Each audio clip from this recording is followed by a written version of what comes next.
आइए आज एक पुरातात्विक जासूस बनकर इतिहास के पन्नों को पलटते हैं।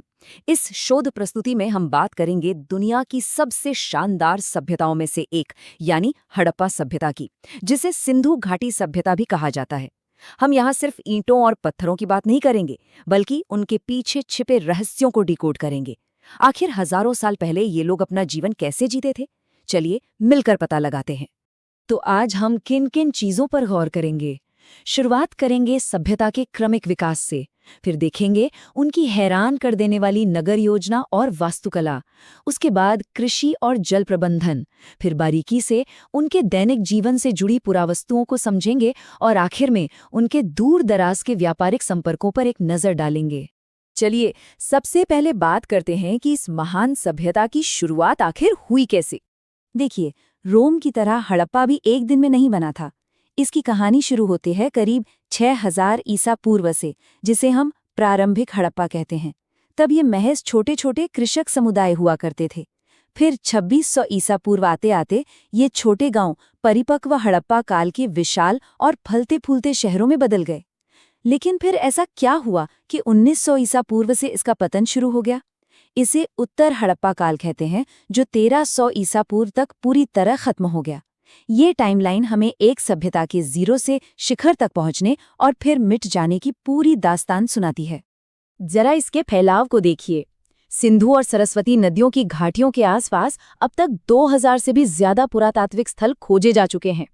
ये अफगानिस्तान और बलूचिस्तान से लेकर भारत में गुजरात, राजस्थान और महाराष्ट्र तक फैला हुआ था। ये कोई छोटी मोटी बस्ती बिल्कुल नहीं थी, बल्कि एक बहुत बड़ा और समृद्ध प्राचीन साम्राज्य था। इससे हमें इनकी विशाल पहुंच का सही अंदाजा लगता है। अब आते हैं इस शोध के सबसे दिलचस्प हिस्से पर, इनकी नगर योजना और वास्तुकला। आखिर उन्होंने इतने बड़े शहरों का नक्शा कैसे तैयार किया होगा? हड़प्पा के शहर बहुत ही स्पष्ट रूप से दो हिस्सों में बटे हुए थे। पहला था दुर्ग, जो थोड़ी ऊंचाई पर बना होता था। यहाँ ईंटों के बड़े बड़े चबूतरे थे, जहाँ शायद प्रशासन या पूजा पाठ से जुड़े काम होते थे। मोहनजोदाड़ो का वो मशहूर स्नानागार तो याद ही होगा। और दूसरा हिस्सा था निचला शहर, जो एक बहुत बड़ा आवासीय इलाका था। सबसे हैरानी की बात तो ये है कि ये बस्तियां यूं ही बेतरतीब नहीं बस गई थीं। पहले बाकायदा चबूतरे बनाए गए, पूरी प्लानिंग की गई और फिर एक ब्लूप्रिंट के हिसाब से घर बनाए गए। ये सच में कमाल की बात है। और इनकी प्लानिंग में जो गणितीय सटीकता थी वो तो और भी हैरान करती है।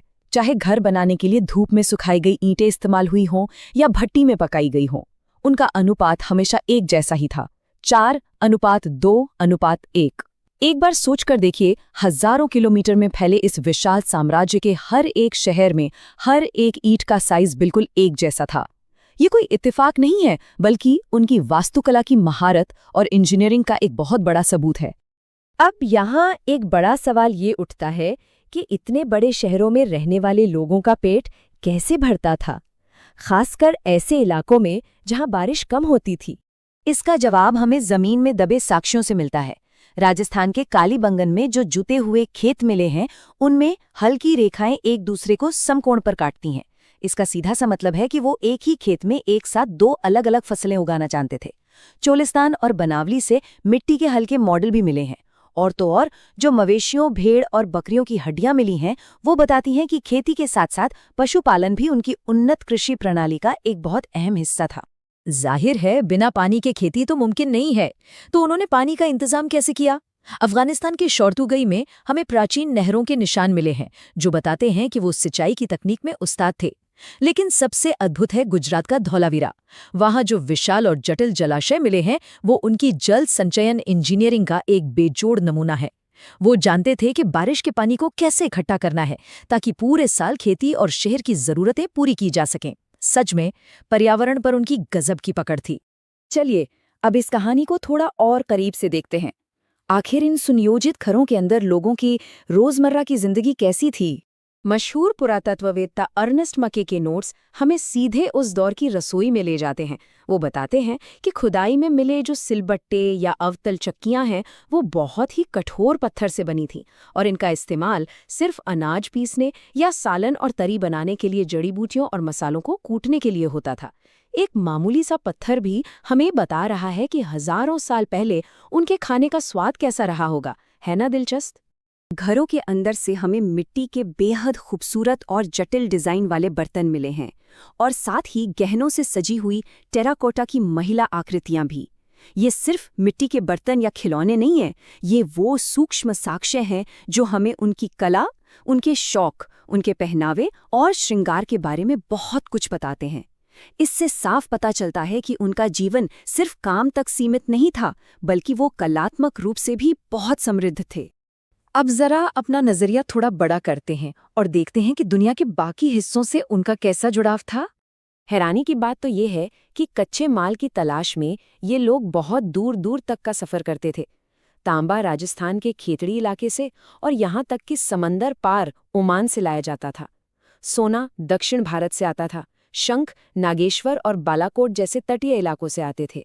और सबसे कीमती लाजवर्द मणि, जिसे लैपिस लजूली कहते हैं, उसका व्यापार तो सुबूर मेसोपोटामिया तक होता था। ये सब बताता है कि उनका क्षेत्रीय और समुद्री व्यापारिक नेटवर्क कितना विशाल और जटिल था। और इस ग्लोबल इकोनॉमी का सबसे बड़ा सबूत है ये हड़प्पाई मोहरें। इन मोहरों पर जानवरों की आकृतियां और एक ऐसी लिपि उकेरी गई है जिसे आज तक कोई नहीं पढ़ सका है। मजे की बात तो ये है कि मेसोपोटामिया के प्राचीन लेखों में एक जगह का जिक्र मिलता है जिसका नाम था मेलुहा, जिसे वो नाविकों का देश कहते थे। बहुत से विद्वानों का मानना है कि वो हड़प्पा के बारे में ही बात कर रहे थे। इन मोहरों का इतनी दूर दूर मिलना इस बात की पक्की मोहर है कि उनका पूरी दुनिया के साथ व्यापारिक रिश्ता था। लेकिन इन सब के बावजूद एक सवाल जो हर किसी को परेशान करता है वो ये कि 1900 ईसा पूर्व के आसपास इस महान और सुनियोजित सभ्यता का अचानक पतन क्यों होने लगा। क्या वजह थी? कोई जलवायु परिवर्तन, नदियों का सूख जाना या कोई भयंकर बाढ़? और सबसे बड़ा रहस्य, उनकी मोहरों पर लिखी वो लिपि। जिस दिन हम उसे पढ़ लेंगे न जाने कौन से नए राज खुलेंगे। हड़प्पा की ये ईंटें और खंडर हमें बहुत कुछ बताते तो हैं, लेकिन इनकी खामोशी में आज भी अनगिनत रहस्य दफन हैं। तो क्या हम कभी उन रहस्यों को सुलझा पाएंगे?